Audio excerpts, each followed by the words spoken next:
As sementes são um belo projeto. Contêm todo o material genético para fazer uma planta novinha em folha num conteúdo minúsculo que pode ser produzido aos bilhões e depois ser dispersado pelo mundo.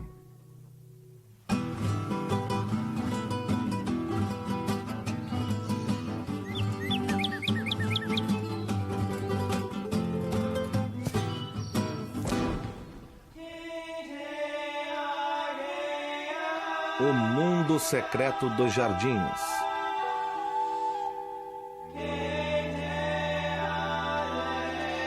Vem voar comigo, sementes. Distribuição Sinapse.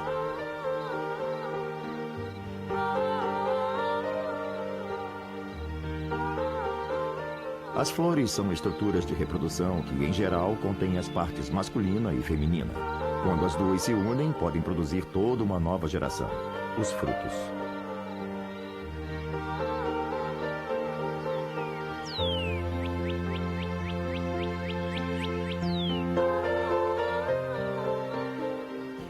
Esses frutos, então, continuam a se desenvolver. Amadurecem e depois, é claro, as pétalas e tudo mais caem no solo e deixam para trás essa base inchada da flor que está agora cheia de sementes prontinhas para serem dispersas.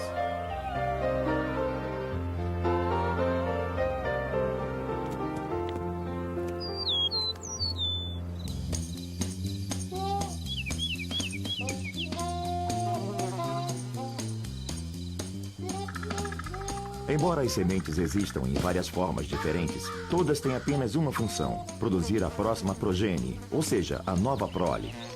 O segredo de cada uma dessas sementes, e isso na verdade dita muito das suas diferenças de formas, é como surge a necessidade de se dispersarem. Plantas diferentes têm estratégias diferentes para sua sobrevivência e reprodução. Algumas gostam de acordar cedo e fazer todo o serviço antes que as outras comecem a sua faina. Plantas como a Dicentra formosa brotam nos primeiros dias quentes da primavera e sempre murcham e liberam sementes antes que a metade das plantas do jardim tenha sequer surgido em cena.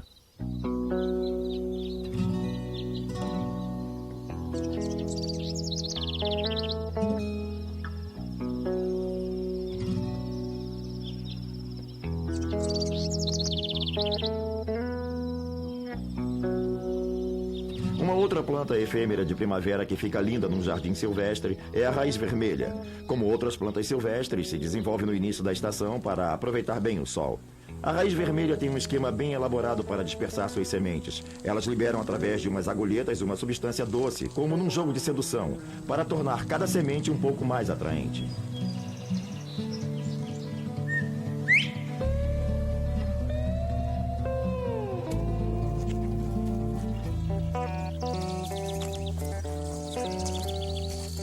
As formigas, quando encontram essas sementes caídas no solo, com esses petiscos vistosos por cima, não conseguem resistir. Elas as pegam e as levam para suas colônias, onde as estocam para usar mais tarde. É claro que, quando as sementes estão lá dentro da colônia, que é embaixo da terra, elas ficam úmidas, protegidas dos predadores, e no momento certo, elas podem germinar. Essa é uma das formas como essas plantas podem se dispersar pelo solo da floresta.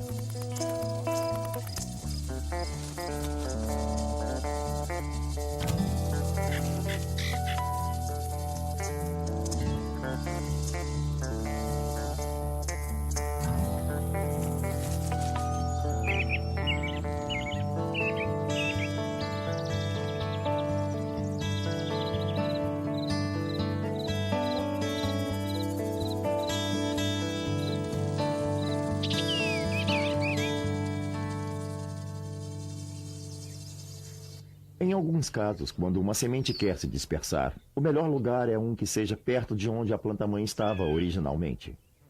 Se a mãe foi bem-sucedida, presumivelmente isso significa que as condições de luz, as condições da umidade e o tipo de solo eram perfeitos para a planta. Algumas sementes simplesmente caem no solo e quicam um pouco. Em geral, têm um feitio arredondado. Portanto, podem rolar pelo chão até finalmente se alojarem em alguma fenda ou cavidade no solo, e ali podem ficar até que estejam prontas para germinar. É comum você encontrar plantas agrupadas em habitats apropriados, onde as sementes não caíram muito longe da mãe.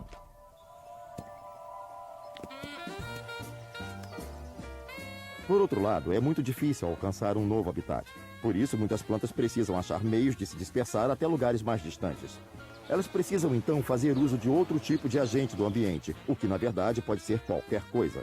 Então, num dado momento no seu jardim, você vai encontrar sementes que vão pular nas costas de coisas ou flutuar com a brisa. De um jeito ou de outro, eles vão pegar carona até o destino, que é o lugar de onde irão brotar. Oh, this rhythm ride is really cooking. Riding high, not even looking. Dancing feet won't be denied. Rocking with that rhythm ride.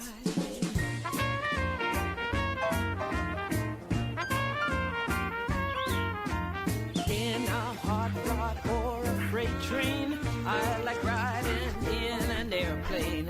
East or west, north or southbound, we'll be riding without slowdown. Hey boys, strike up the band. This rhythm ride is really grand.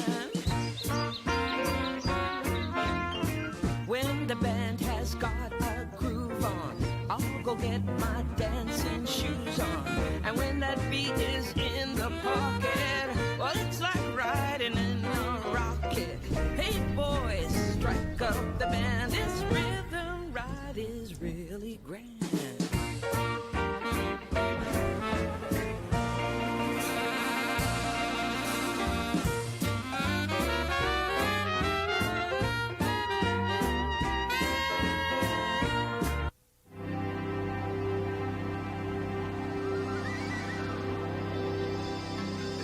O vento sopra quase o tempo inteiro por quase todo o planeta. Se você conseguir que sua semente voe com o vento e deixar que o vento a carregue, isso pode ser muito eficaz.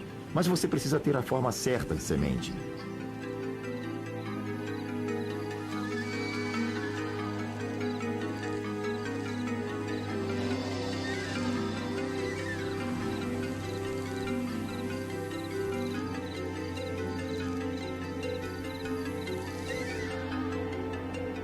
Para aproveitar o vento, as sementes têm que ser bem pequenas, sem muito óleo ou muita goma que aumentem seu peso. E elas precisam ter um paraquedas, a fim de serem levadas pela mais leve brisa.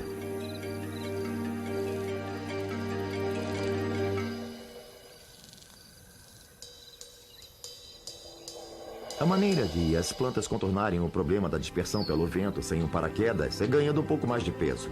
Algumas flores de jardim, como as malvas rosa, colocam seu estoque de flores lá em cima, a 1,20 m, 1,5 m do solo. As sementes são mantidas aqui em cima, em vagens, e cada vagem pode conter centenas e centenas de unidades de sementes. Na hora oportuna, elas migram, levadas pelo vento, para um novo lugar. Muitas árvores usam a dispersão pelo vento, mas precisam usar estruturas ligeiramente bem mais elaboradas. Elas têm a vantagem da altura e isso é muito bom para as árvores. A única forma de haver uma dispersão eficiente é a semente ficar lá em cima, bem no alto, porque aí há uma grande chance de que, em algum momento durante a viagem que faz dos galhos de onde se solta até o ponto no solo onde vai cair, passar uma brisa que a carregue.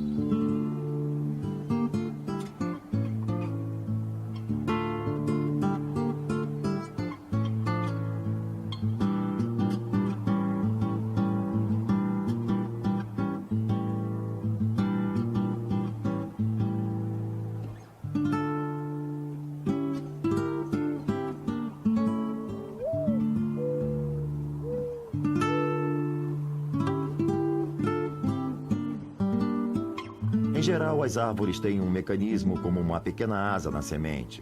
Qualquer brisa, por mais leve, vai fazê-la se desprender rapidamente e viajar até uma distância considerável.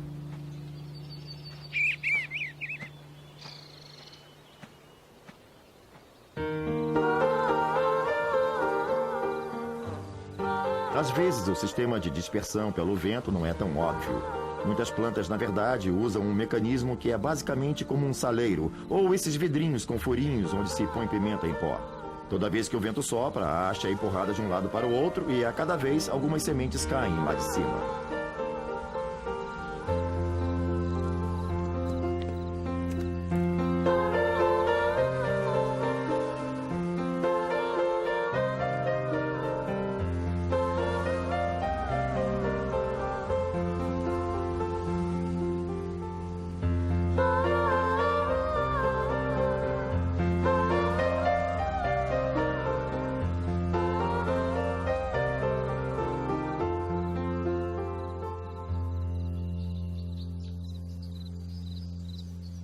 As plantas têm muitas formas diferentes de dispersar suas sementes, mas uma das mais eficientes é usar a potência de fogo. As não-me-toques são anuais que passam o verão todo angariando o máximo de energia possível para que possam produzir milhares de grãos de sementes e ganhar a maior altura possível. Mais tarde você vai ver por que elas são chamadas de não-me-toques. Quando se desprendem, fazem um puff. Isso se chama turbopressão. A pressão que se acumula dentro da cápsula da semente, propriamente dita, como se as células das paredes da cápsula se enchessem, como um balão cheio de água que estourasse. Plantas como a não-me-toques e algumas mostardas podem facilmente elevar suas sementes a uma altura de 90 a 120 centímetros. As não-me-toques são plantas que preferem viver em ambientes úmidos, em geral em vales ao longo de rios e em pontos do jardim com umidade fria, e aquela zona restringe o seu habitat. A intenção delas é ocupar todo o espaço, mas nem sempre o fazem. Algo em torno de 1 metro é uma boa distância para dispersarem suas sementes.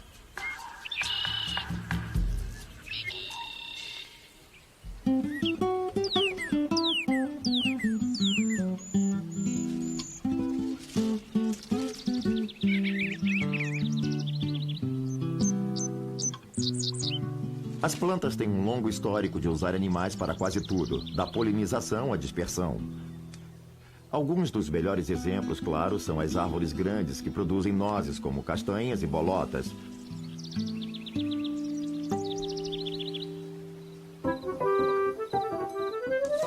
Elas produzem sementes grossas e resistíveis a certos animais, que as usam como fonte de alimento pelos óleos e proteínas.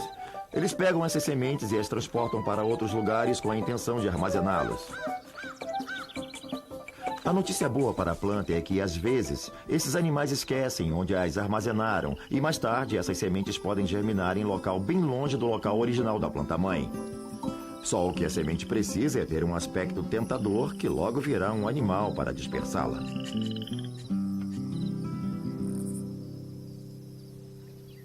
Provavelmente o mais sofisticado em termos de mecanismo de dispersão sejam as plantas frutíferas. As frutas nada mais são do que um atrativo para o animal transportar sementes. Elas são vistosas, cardudas, doces e fazem com que um animal tolo queira se aproximar para comê-las. O segredo para uma planta que quer que suas sementes sejam dispersadas pelas frutas é não deixar que elas sejam atraentes para o animal até que as sementes lá dentro estejam maduras e prontas para serem dispersadas. Basicamente, a fruta fica pouco aparente, indistinguível ou verde e dura. Além disso, há pouca compensação para a criatura que tente comê-la. Seus açúcares ainda não estão desenvolvidos, portanto, ainda não estão bem doces. As frutas ficam ali com aquela aparência horrível até determinado momento, quando as sementes internas começam a amadurecer. E aí sim, a fruta começa a ganhar cores fortes, vermelhos ou roxos. Fica mais macia e mais palatável. E, em geral, os açúcares e outros ingredientes de sabor ficam muito mais intensificados, tornando-a quase irresistível. É claro que, em muitos casos, os animais não conseguem digerir as sementes, e então as sementes comidas passam pelo seu trato digestivo e são expelidas. A esperança da planta é que a excreção se faça num local conveniente, onde as condições do solo e de umidade sejam adequadas para permitir que haja germinação. Muitas sementes de plantas frutíferas, na verdade, precisam muito de uma certa ação corrosiva do sistema digestivo do animal antes que sejam de fato capazes de germinar. Há várias espécies cujas sementes vão simplesmente permanecer ali até que alguém se habilite a tentar comê-las para então quebrar sua casca.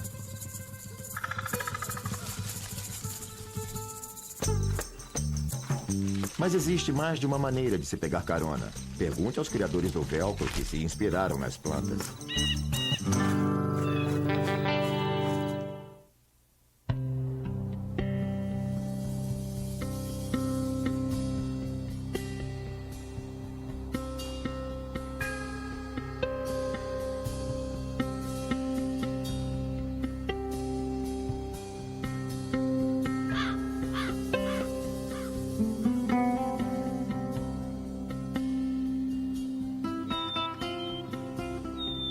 Os mamíferos, em particular, são cobertos de pelos, e eles parecem ser um meio perfeito para as sementes serem transportadas para todos os lugares.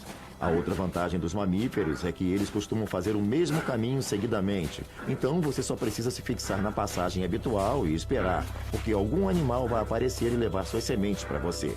Uma planta que faz muito uso desse mecanismo é a bardana.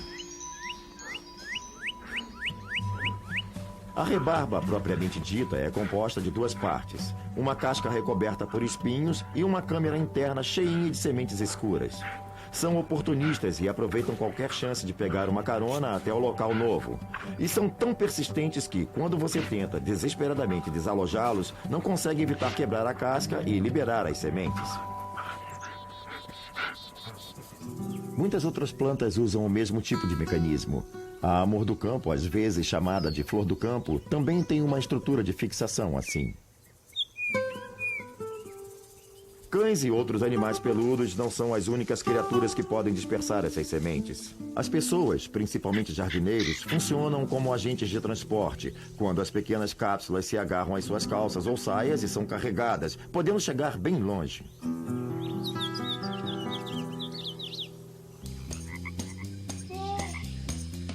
As plantas que nascem em ambientes aquáticos também podem usar a água como mecanismo de dispersão. Por exemplo, muitas plantas que vivem na margem de lagos possuem segmentos que se partem e são levados pelo fluxo. Pequenos pedaços de espadanas se partem e quando você vê, está brotando do outro lado do lago.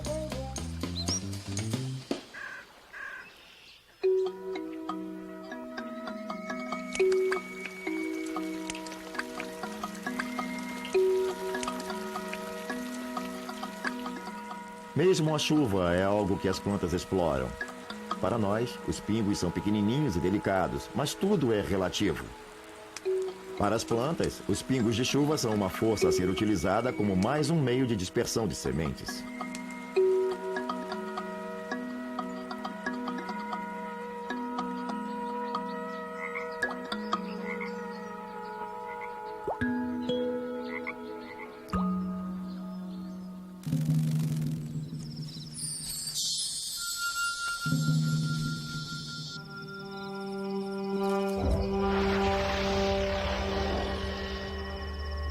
Plantas florescentes e insetos provavelmente coexistem há 60 ou 80 milhões de anos. E durante esse período, ambos os grupos proliferaram incrivelmente e agora estão entre as formas de vida que dominam o planeta. Nesse processo de coexistência, eles desenvolveram um relacionamento muito estreito, muito específico, em que as plantas individualmente não vivem sem certos tipos de insetos e vice-versa. Certos tipos de insetos não vivem sem certos tipos de plantas para supri-los com o néctar.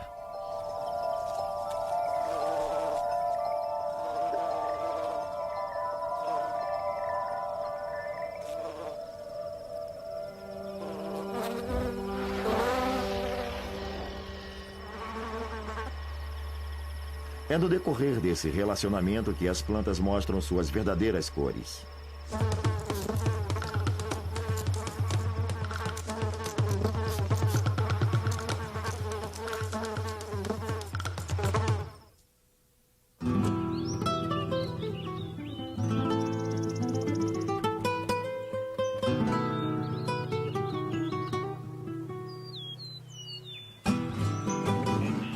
As plantas confiam aos insetos e outras criaturas a ação de polinizá-las, o que leva à produção de sementes. Mas as flores são astuciosas, precisam dessas criaturas para transportarem seu pólen de uma planta a outra se quiserem se reproduzir. Mas elas sabem que insetos não são tolos e não vão fazer esse serviço de graça. Então as flores instigam criaturas a visitá-las, oferecendo-lhes uma doce recompensa para então o verdadeiro jogo começar.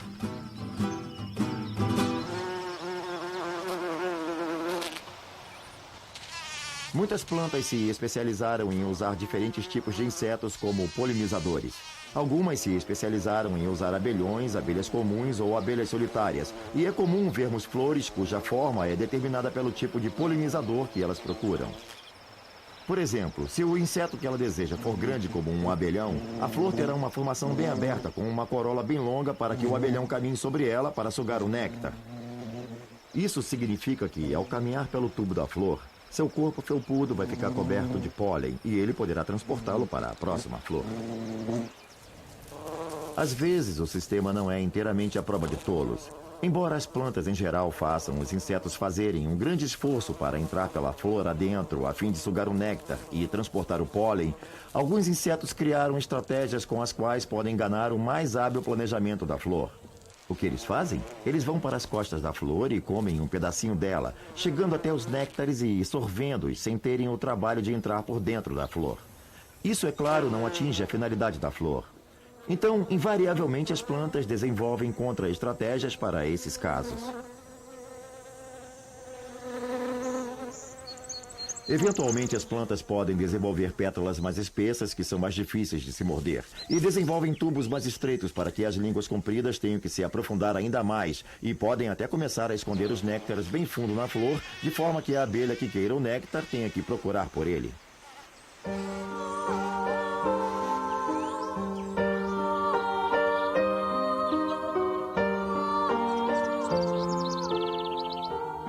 É essa constante alteração e substituição de estratégias que faz as plantas florescentes se difundirem. O que mais me impressiona é a complexidade de suas estratégias e estruturas para a produção de sementes e dispersão. Ainda há muito mistério em torno dos meios pelos quais as plantas exploram seu ambiente, suas manipulações sutis, seus interrelacionamentos complexos e, às vezes, em torno de sua beleza. Elas seduzem a todos nós com suas fragrâncias doces e flores vistosas, e dessa forma garantem que seus genes sobrevivam nas gerações futuras.